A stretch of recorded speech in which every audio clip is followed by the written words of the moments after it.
Hey folks, I'm going to demonstrate how to add a sound effect that's a sound that you're going to create yourself, like something you can find in your house or do with your own body or voice. I've made a very short fake story here that I'm going to play for you before we record anything. Here it is. Once upon a time, there was a very scary story. There was a door that slammed, and there were feet that stomped, and there was a woman who screamed at the end. The end. Now, I've clearly created this story just so that I could do some sound effects. So I think we're going to do the door slam first, and I think this is where it says the door slammed. There was a door that slammed. Right, so I want the slam to happen kind of right where the cursor is. So I'm going to leave my cursor right there. I'm going to add a new track, voice and microphones. What you can't see is that I have a little stool set up right by my front door with my computer on it, so the microphone's really close to the door. And this is a door that I've listened to before. I listened to it. It sounds pretty good.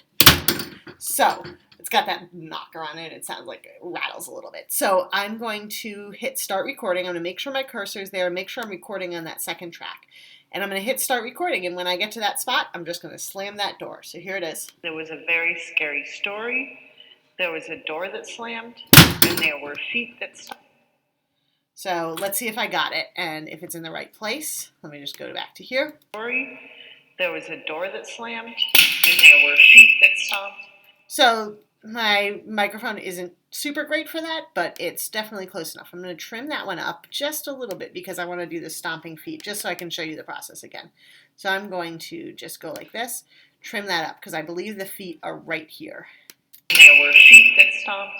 Right, so I want to do the feet stomps, and I'm going to go through the same process. I can do it on that same second track, which is already set on record, but I'm going to go ahead and put my computer on the floor so that I'm as close to as possible to the footprints. But otherwise, it's going to be about the same. So I'm going to hit record down here. There was a door that slammed, and there were feet that stomped, and there was a woman who screamed at me. Let's see how that sounds. And there was a woman who screamed. So that's great. I'm not going to do the screaming for you right now. I will do that in another video. So this is how to add sound effects that you have in your house. I hope it's helpful.